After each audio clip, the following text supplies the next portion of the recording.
to Speckled Red Knits, the podcast. My name is Julia. I'm a knitter, a maker from Cleveland, Ohio, and I am so excited to be podcasting again. It's been a long time since the last one. I think it's been probably 2 months. I think I did it at the end of May, and we're recording this. It's the 1st of August, so it's been a while.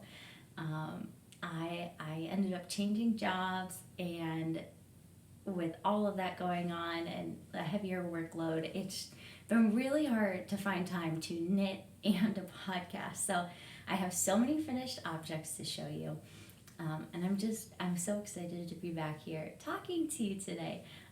So settle in, because there are a lot of finished sweaters that I have to show you that you never even saw the process of making them. But I'm going to talk about them a lot. So, all right, let's get into some knitting.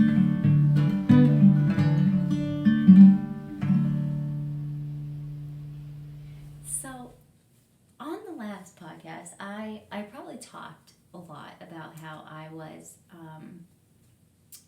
trying to use the yarn that I had in my stash. And I did that, kind of. I mean, I knit through a lot of it, but I didn't knit through all of it. I think my goal was to reduce it by half. And I mean, I could have, but I bought more yarn. So I guess maybe I fell off that wagon a little bit.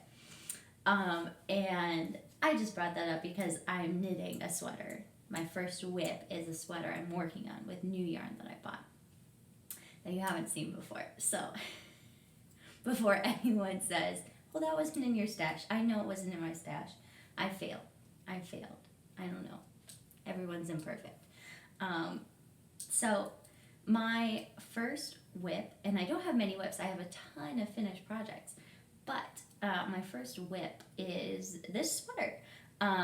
And the sweater pattern is called the Tulip Sweater. It's by Melody Hoffman. It's not much right now. I didn't knit that much of it last night. But it is kind of just like a basic raglan sweater. And then along the bottom, the ribbing, it's scalloped. And it's super cute. And it's meant to be kind of a crop sweater. And it's just it's such a sweet little detail. And I'm knitting it with one of my favorite yarns. It's by Durare Natura, which is a French company. I probably said that wrong. I'm sorry.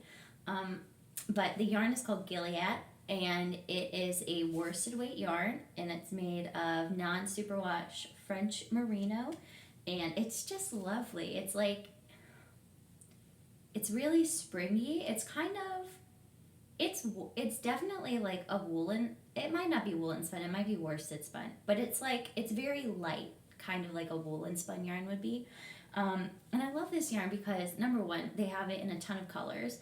It has a really nice hand, and it's 290 yards for a ball. So I want to say a ball, if you're buying it in the States, if you're not, you can buy it from their shop, but they're French. So I want to say, if in euros, it's $11, or it's 11 euros. But I think if you buy it in the States, just because of the exchange rate and the import taxes, it's $17 a ball. But for worsted weight yarn, that's really not bad, because it's 250 meters. So I think that's maybe between 270 or 280 in yards. So that's a lot. A standard worsted weight skein is usually just 200 yards. So to do a sweater, I just bought 4 of these. Actually, I think because this is a crop sweater, I only bought 3 of these. But to actually knit a full sweater, I think you really would probably only need to buy 4. You don't need to buy 5. So I think it's a pretty good value. I think, it ends up being, depending on where you buy it from, maybe around $70 to $80 for a sweater, which I don't think is that bad. And they have so many beautiful colors. So this color is called, I think it's Amaranth.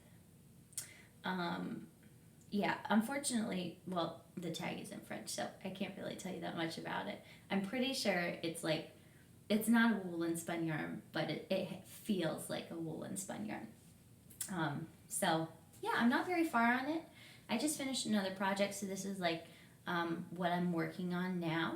Um, and yeah, I'm really excited to have this. The original pattern is, it's knit with that Lopi yarn that's like unspun. It's the roving, and you're supposed to hold 2 strands of that with a strand of mohair. And I looked and I just didn't like the colors of the Lopi, and it was just going to be really expensive to end up doing it that way, where you were buying like 3 different yarns and you had to buy the mohair. And I mean, it looks super cute that way, but it was just going to be like well over $100 to knit it like that, and that wasn't going to work for me. So the estimated gauge that she gives was a worsted weight gauge. So I figured this would work, and I could have gauge swatched to be sure, but I don't know. I'm just going with it. I can't even remember the last time I swatched. It hasn't like hurt me badly yet, not swatching. So maybe one day I'll get hurt badly by not swatching, and I'll change my tune. But for right now, I'm just assuming that this is going to work until it doesn't. So yeah, so this is not just a teeny tiny bit of this done, and like the interesting part doesn't come until the end. So this is really just gonna look like a super basic sweater until I do the little scalloped edging at the bottom. So, but I'm so excited to have this sweater. Very excited about this one. So my next whip that I actually accidentally put in my finished objects pile that I forgot was a whip until like 2 minutes ago. I don't think this sweater even made it onto the last podcast. I don't think this had even been like in the lineup to knit the last time I podcasted, but I did show you the yarn when I first bought the yarn. So the yarn it's the Merino Yak base from it's from Earl Grey Fibers. And I bought it back when she did a big Rhinebeck update. She doesn't do updates all the time, like a few a year. It's not, maybe I'm getting that wrong, but I do attend quite a few of them. So I feel like some dyers do them weekly. I don't think she's one of those. So what I'm saying is, if you wanted her yarn, you should get it when you see it, because her updates aren't as regular. But it's just this really lovely, like, I don't know if this is purple or pink. I think it's like right in the middle, in between. I would say it's maroon, but I don't know. It doesn't feel maroon in person. So this is not blocked yet, because I finished this and I didn't realize that I still had to pick up around the collar. So it's like, it's supposed to be a rolled edge collar, but I didn't realize that once you're done, you still have to like pick up and knit. Maybe, I think it's like 5 rounds of just stockinette so that you get the rolled collar. Which honestly is good, because when I tried this on, it was like gaping here, like it was not looking great. This pattern is by Melody Hoffman, another Melody Hoffman pattern. She made this one a while ago. I don't think this one is super new, but I think it's called Fleurville. But it has these really cute like little flower stitches, and they're kind of staggered all over the sweater. And it's meant to be an oversized, like, kind of dolman sleeve. You do the 3 needle bind off for the shoulders, which I love. I don't know why I like that so much. It's very satisfying to like do that bind off, because it's super easy, but you just get like this beautiful seam, and you turn this this like knitting something that's going to be finished with the 3 needle bind off. It's like you separate at the underarm, and you're knitting the front separately, and then you like pick up your stitches again and you knit the back separately. So it's like you have all these like flapping bits, and it doesn't even look like a sweater. And then the 3 needle bind off is so easy, and it just like pulls it together, and it looks so nice. So I'm so partial to that style. It's kind of annoying to knit, but especially like if you do a cardigan, because if you do a cardigan, you don't separate it into two. You separate it into the back and then the two fronts. So you have to knit the two fronts separately and the back, and that's so annoying. And then you have to be careful to make sure you get them like exactly the right, like the right length, because if you don't, then you end up with like a floppy bit because they didn't join correctly. So this sweater I thought would take me a lot longer than it did, but my assignment for work was when I was knitting this was not very demanding. So I knit this in like a month, and I think normally, because it's a fingering weight sweater, it's knit on size 5 needles, but it is still a fingering weight sweater. This probably would have taken me a lot longer to knit, just because it is oversized as well. But so this, I had it in the finished objects file, and it will be finished, but now I'm like kind of already moving on. So I need to make this a priority to finish the collar, because I feel like this is just going to be so cozy to have like in the fall. It's really, it's oversized already, but then it's also, the yak base is like a super washed yarn, so I think it'll be really drapey and just, really comfortable to wear. So yes, hopefully this will be a finished object in a couple of days. I hope I don't let it languish.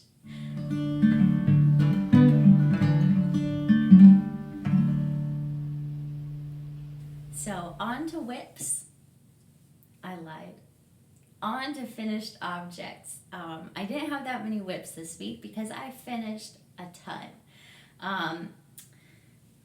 This sweater, I know I talked about this on the last podcast. I remember talking about it, so I'm sure I gave you the whole spiel about the yarn before, so I'll try to make this one quick, because I think this was like relatively close to being finished last time. But just because it's been 2 months, I'm just going to talk about it a little bit since it's finished now. So this was the vanilla sweater. It is a pattern by the Woolly Thistle. She owns a yarn shop. It's all online, but the store specializes in like British yarns and like European yarns, and they're typically like non-superwash yarns, and they're kind of like commercial yarn brands that we just can't get in the States. Like commercial like European yarn brands, like if you ever knit with like Regia, which is, I think it's a Norwegian brand. They do like the self-striping sock yarn, but it's like more of a commercial yarn. She carries a lot of that. She carries a lot of like the Marie Wallen yarns, like Jameson and Smith. And so she like wanted to make a sweater pattern that really showcased those like fingering weight, like really like woolly yarns. And so she wrote the vanilla sweater pattern, and she made this kind of back when COVID started. And the pattern is $10, but I'm pretty sure she said that like she donates, I think the charity that she donates the proceeds of the pattern, the charity changes like every month. So the pattern is $10, but I think she donates most of the money. So basically this is just meant to be like a very simple classic sweater. It's knit with a fingering weight yarn, but you knit it on size 5 or 6 needles. So I had this Pearl Soho, their linen quill yarn. I love the linen quill yarn. So Pearl Soho is a yarn store in New York, and they have some of their own yarns that they make in-house, and linen quill is one of them. So it's like 50% wool, 30% alpaca, 20% linen, and it's just beautiful. And the colors it comes in, they're so pretty. I knit my wool and honey sweater out of linen quill.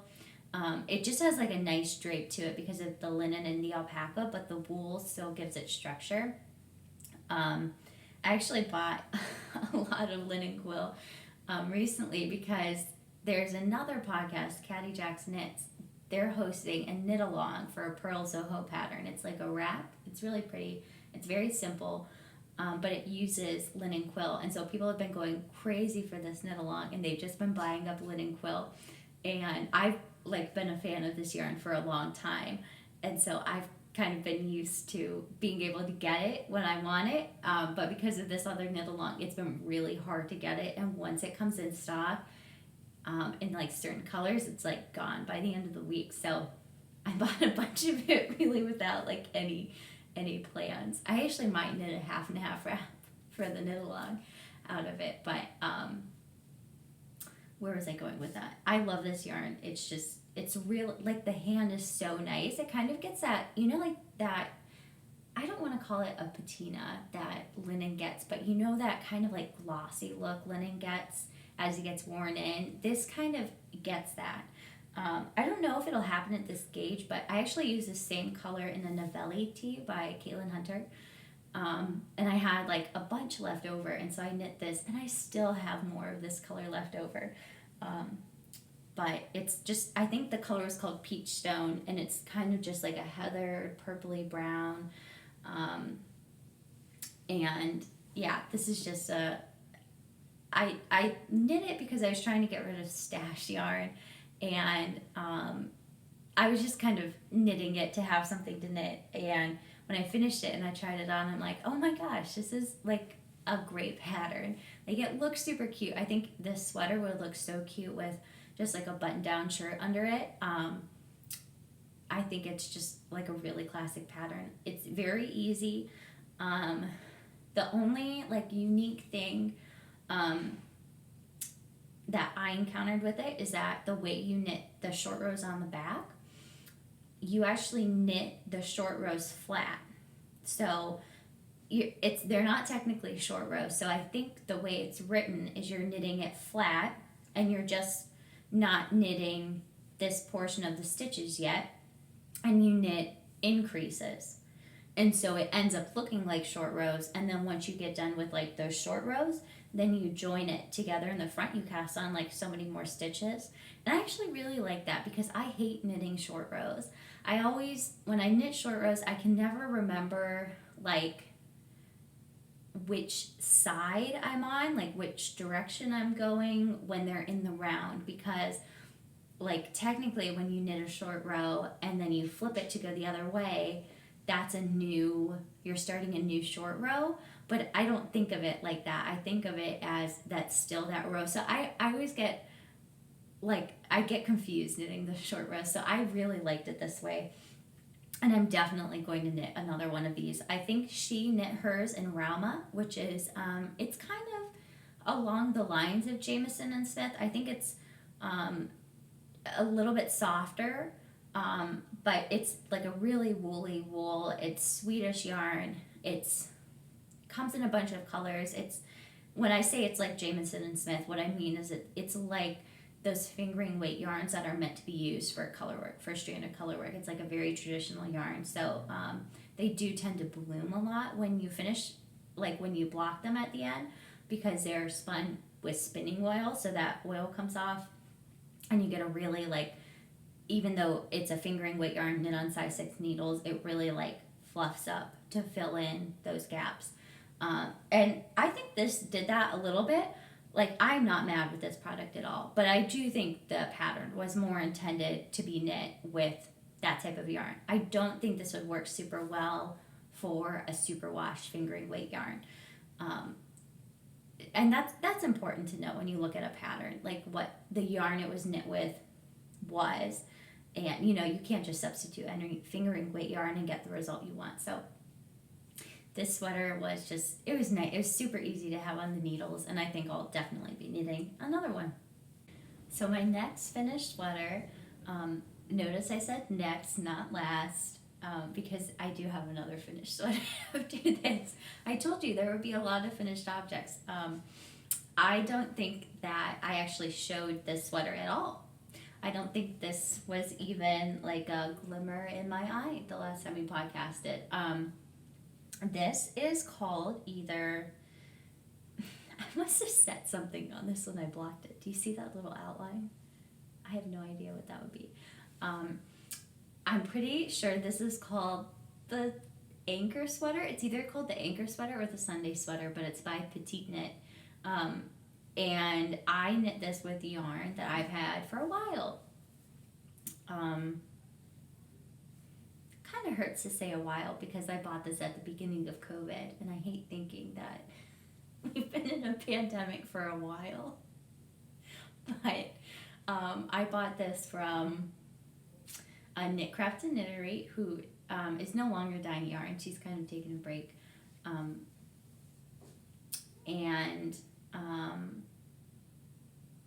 Yeah, I've had this yarn for a while. It's so I actually went to look at the tag for the yarn because it said like superfine merino, but I'm not actually sure if this is a superwash yarn. It feels like it could. I feel like it could go either way.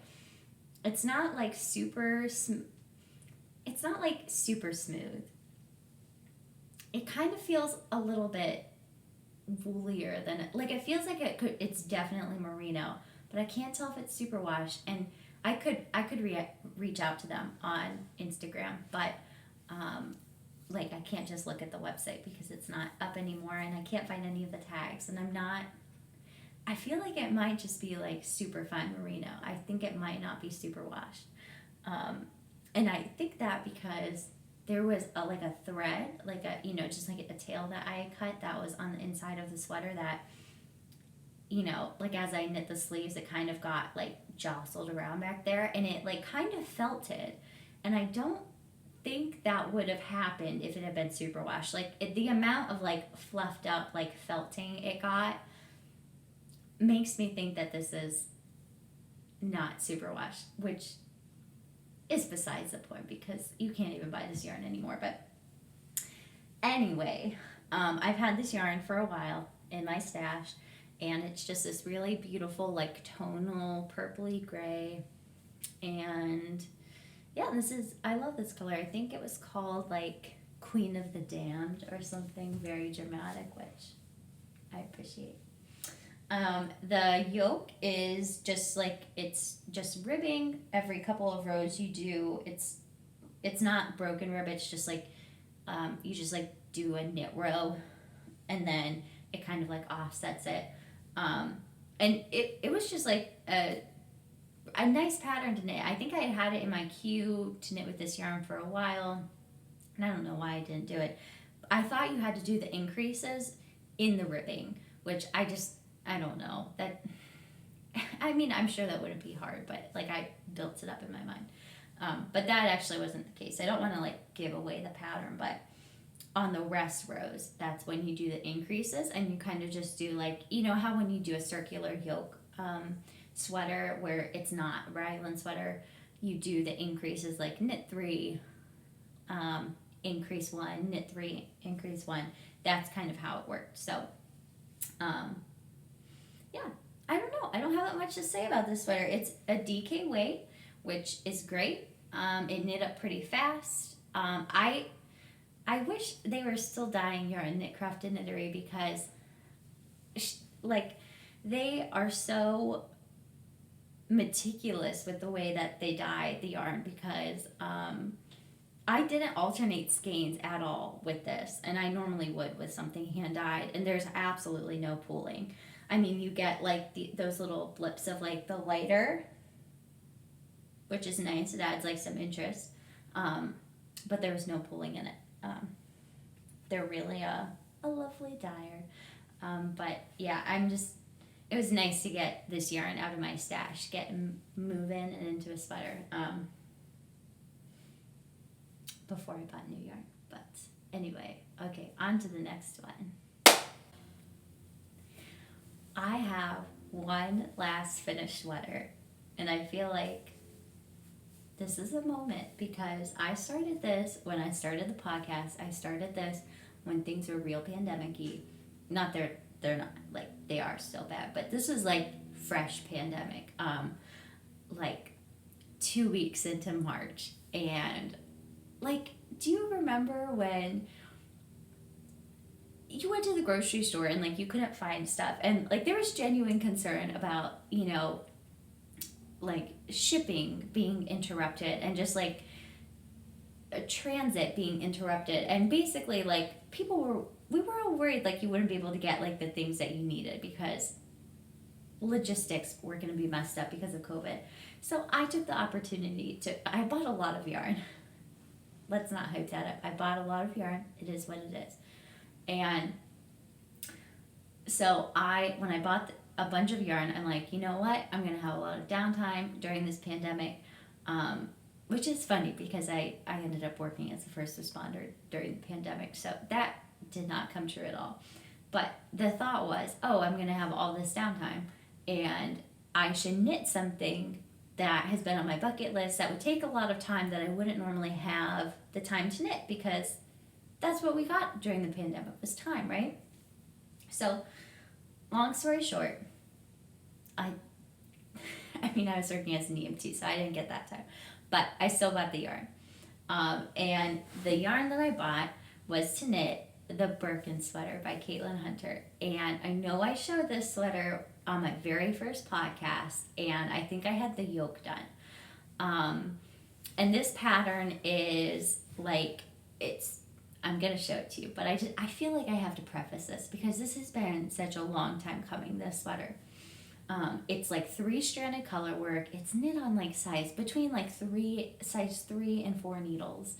And like it's an undertaking. Like the 3-stranded color work is no joke. And because it's fingering weight, you're knitting like 3-stranded color work across a yoke that's like 400 stitches long. And you're knitting them on small needles. So like it's an undertaking, right? So if you've been here long enough, you saw the Birkin. And then I put it away. But today, for the first time ever, she's finished. And I'm going to talk a little bit about why she wasn't finished. So this pattern has infamously, like, I don't want to hate on it, but like it has been bad for a lot of people. And I knew that. I knew people had issues with it, but it's so beautiful. And I like came up with a color palette, and I just like, I wasn't going to be told no. So I start knitting it. I knit the yoke. I start doing, all of that. I get, almost to the end of the body, and I'm like, oh, I need to try this on now to judge the length, as you do. And I try it on, and it fits horribly. The yoke is awful.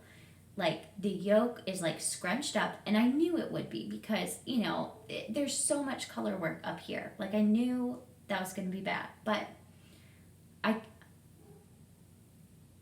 I didn't see that. Like I couldn't see past that in the moment. And so I'm like, wow, this fits terribly. This is taking a ton of time to knit. I just don't want to knit it right now because I tried it on and it was just bad. And I'm like, I don't want to invest any more time right now knitting this. Like we were going into summer last year, and I'm like, I just need something else to knit. So I put this away. I think I picked it up again in the fall, and I started knitting the sleeves, and I knit half of a sleeve. I tried it on again, and it fit badly again. And so I just put it away. And so then I don't even know why I picked it up again. I think I was just tired of like, finding that one project bag and not knowing what was in it and opening it up and like seeing this disappointment, and I just wanted to finish it. So that's what I did. I finally finished the sleeves, and I finished the first one, and I tried it on again to make sure that the sleeve was the right length, and it fit terribly again, like it had the other 2 times. And I got frustrated. I'm like, you know what? I'm just going to power through the second sleeve, and I need to block it. Like, I'm not going to judge this until I block it. Of course I did judge it, and I like spiraled and like picked out yarns and then another one. But I finished it and I blocked it, and it's not that bad. Like, because the color work, there's so much color work, and it's 3 strands, it doesn't fit when you're knitting it. Like maybe if you used a different yarn, you wouldn't have that experience, but for me it didn't work. It worked, but like in trying it on while you were knitting it, it definitely didn't work. So I did stretch it a lot when I blocked it, and I think that helped. I actually gauge swatched for this when I did it because I knit it with Jameson and Smith. It's either Jameson or Smith and Smith or Jameson's. I can never remember who does which one. Whichever one does Spindrift. So it's a traditional like Shetland colorwork yarn. It comes in a million colors, and I never knit with it before, and I wanted this to fit, and I did gauge swatch for it, and so I was confused when it wasn't fitting because I'm like, I actually gauge swatched, and so I guess where I was going with that was that this yarn does change a lot when you block it. It like loosens up, it blooms, and it does soften up quite a bit. It's very scratchy. I remember every time I tried it on and it fit terribly, there was like also the added tactile experience of it just like itching every part of my body. But it does, I actually blocked it with some hair conditioner just to like help it soften up a little bit more. But the yoke not fitting ended up working out. It does still have the same fit issue that everyone that is in a Birkin complains about. So the yoke is super deep. The yoke does not separate for the sleeves until probably, I would say, like that is so deep. It's probably 3 inches deeper than most sweaters, most yoke sweaters. And so you might be asking, if you haven't knit this sweater, well, why does that matter? Well, it matters because your underarm ends up starting here instead of here. And what that means is that when you lift your arms, the yoke moves up because there's no underarm separation here. It just comes down really far on your shoulder. And I talked about this on Instagram because I was trying to find someone else who had this problem. And it's not like it doesn't fit. I don't think the size that I knit was wrong. I think it's just the way that the yoke is constructed. And I know that she reworked the pattern recently. And she said that it fits better. But she didn't really detail what the differences were. And I guess I could go back and try and read it and figure out if there's a significant difference between the two revisions of the pattern. But please, if you have knit a Birkin before and you've knit a Birkin since she revised the pattern, please let me know because I would like to knit this again because this is beautiful, right? Like this is such a pretty like colorwork pattern, and I wouldn't mind knitting another one if I knew this fit issue would be corrected because when I was knitting it and having trouble with it, I thought I needed a size with more positive ease because the original pattern does have a lot of positive ease. And I don't think that was the issue. I think no matter what size you knit it at, like that deep yoke is just always going to be the problem. So I'm very excited that this is finished. It's just been such a long process knitting this, and I'm glad that it's done. I think it'll be wearable. I'm gonna wear it. But if you have knit the new version of the Birkin, just tell me about it because I have a palette picked out to knit another one, but I wouldn't knit it right now to have it fit like this. So if you've knit a new one, please let me know.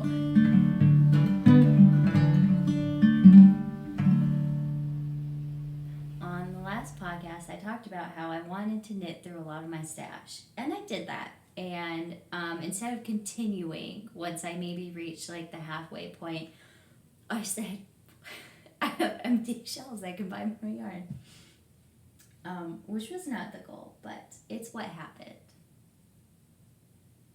So I'm not going to show all of the yarn I bought between this podcast and the last podcast because I'm a little bit embarrassed. But I don't feel bad about it. But I am embarrassed to show it on camera. So anyway, the first stash acquisition is like a ton of yarn. So here's the thing. I planned for this. I knew I wanted to buy this yarn when it came out. So This yarn is by Sposh Tricot, you know, the yarn store that we all love in Montreal. And it is a custom yarn that they had made for themselves, and it is 75% BFL, 25% Masham. I think it's actually pronounced Massam. I don't know. And it's custom. Like, they had it made for themselves, and I knew they were going to come out with it, and I saw previews of the colors, and I wanted it. So I already knew I was going to buy that. So this I don't feel bad about. So these 4 or 5, no, it's 4. These 4 are the same, and this one is slightly different. It's not super different. So the original sweater I had planned was like kind of like a textured yoke, and it was just like one yarn for the color work, and it was just like super simple. Like, it was more graphic than color work. I don't know if this will work because they're not the same, but they're not far enough apart that they would actually be noticeably different. So I'm gonna hold these up, and in the comments, let me know if you can tell which one is different, because I can't really. I mean, I might still do it. It might be nice to have it just be really subtle. I think the pattern I'm thinking of is called like the radio sweater, or like the turntable sweater, or the something like that. But it might be cool to have it just be like really subtle. But anyway, so this is a DK weight yarn.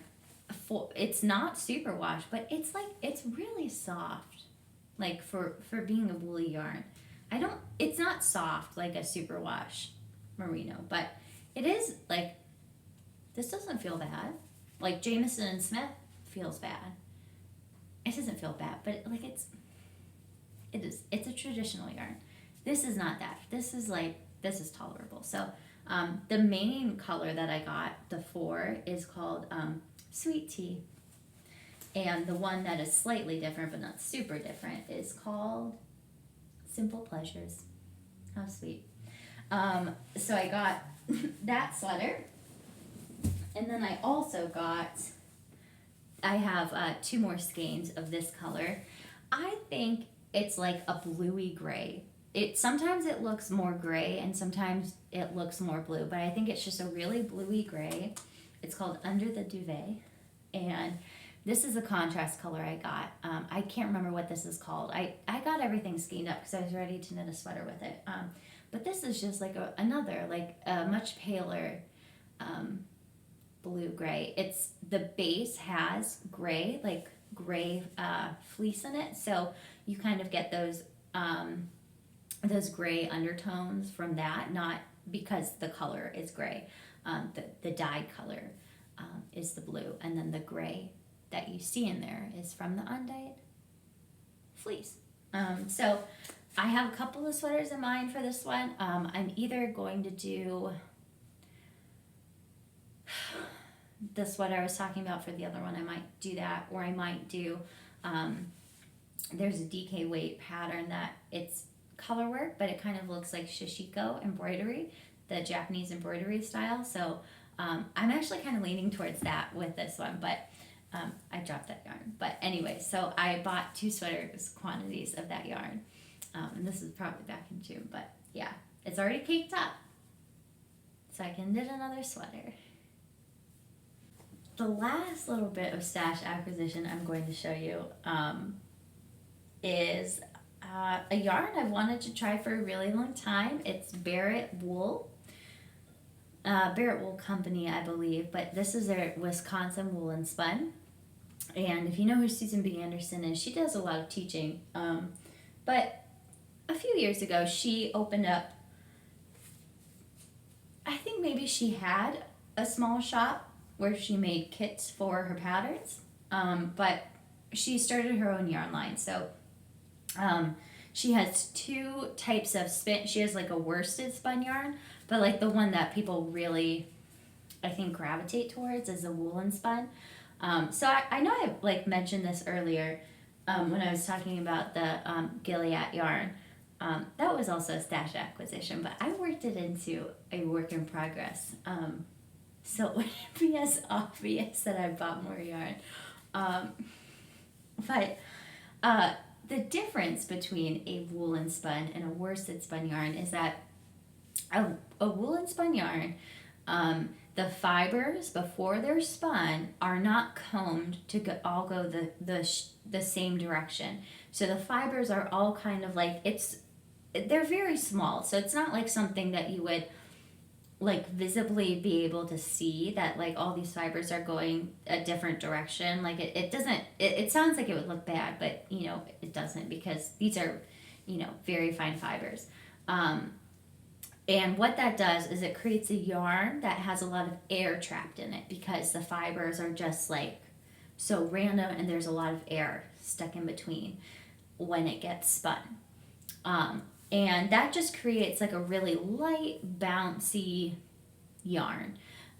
Woolen spun or worsted spun is when all of the fibers are combed the same direction before they're spun. And so when you spin it, it creates a very smooth yarn because the fibers are all going in the same direction and they're not like sticking out as much. So like none is better than the other. Like Brooklyn Tweed, they have their main yarns like Shelter and Loft. Those are woolen spun, but then they also have like two yarns, like I think it's Arbor and Peary.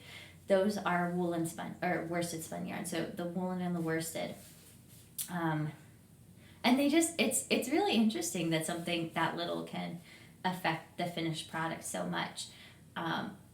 I think typically like a worsted spun yarn is like a smoother product. Like your finished knitting is much smoother and like maybe a little more polished, and then woolen spun is just a little more rustic. I love the woolen spun yarn, so I wanted to try this for a long time, and I finally bought some. This gray is so, it's really dimensional. Like there are a lot of white flecks in it, and I was looking for a really good gray. And the reason I started buying yarn again was because I'm going on a trip when my job finishes in October, and I decided I needed some sweaters for my trip, which is just ridiculous because like I have so many. I often think like, how many sweaters am I going to knit for myself? Because like at this point, like I have a lot. Like I would say at least 20, like at least. It could be more. I guess I can make them for other people. I know I've told you all to put a lot in the comments, but maybe put in the comments what you think is like a good number to knit for yourself. The point is that, do I need to knit sweaters specifically for this trip? Nope. Did I need to buy new yarn to knit the sweaters I want specifically for this trip? Nope. Did I do that? Yes. So this is going to be a sweater from one of the Lana magazines. It's really pretty. It's like a raglan. And then along, like right underneath the underarm, it has like kind of like a slipped rib detail.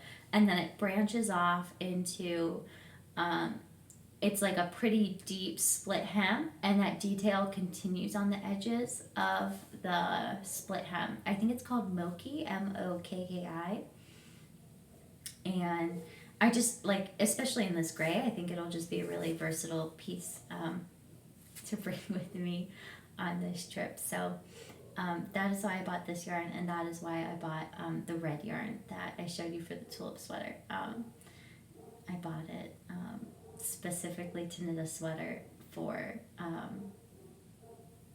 a very specific event on my trip. So maybe next podcast I'll talk a little bit more about it. I'm a little stressed because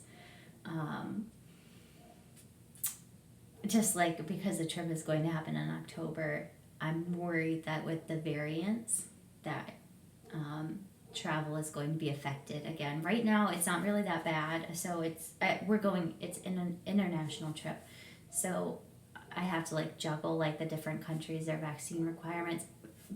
I'm vaccinated, my friend is vaccinated, so that's not really the issue. It's just you have to show your vaccination cards, you have to have like a negative COVID test, and they're like open to travel from the US, but it's like subject to change. So I'll talk about that trip when I'm less stressed out about getting denied at the border. But yeah, so this yarn is going to be a trip sweater, hopefully. If you watch the original podcast, I also knit for a trip that got canceled because of COVID, so I don't want to talk about it until we're closer to it and it won't get canceled. But yes, stash acquisitions were made. I know I said they wouldn't happen, but they did. I think this brings us to the end of another podcast. There's more that I've worked on that I could show you, but I think I'll probably say that for the next podcast and just maybe try to podcast a little more frequently from now on. I know I mentioned at the beginning that I changed jobs and can't really talk about what my job is right now. One day I will, and that'll be exciting, but it's been a big adjustment, and while my knitting time has not necessarily been affected, just my general free time, not on the weekends, has basically become non-existent. So podcasting has been really tough. And now that, again, I don't want to say it's like post-COVID, but now that some of the regulations have opened up, it seems like every weekend we have something to do, like weddings, events, stuff like that. So I apologize for not podcasting sooner, but I'm excited to have gotten to show you all the things that I've been knitting. So yeah, the only other thing that I can think to bring up is that we did a giveaway last podcast, I was going to say last year, but it hasn't been quite a year. So if you won, I gave away one of the new summer bags that I made. I will contact you on Ravelry. You should be contacted probably the day that this gets posted. I'll send you a message just to let you know that you've won, and I'll get that out to you soon. But thank you for sticking around and coming back even after this hiatus. I hope that you all get to sit down and knit while you watch this. I know I have some knitting time that'll maybe get this week. I have to go on a work trip, so I'm hoping though that in the evenings I'll have some knitting time, and hopefully what that turns into is more content to have another podcast very soon, because I miss interacting with all of you. So much has happened between the last podcast, I don't even know what I'm missing, but if you have any questions or comments for me, you can leave them down below, and I will see you shortly.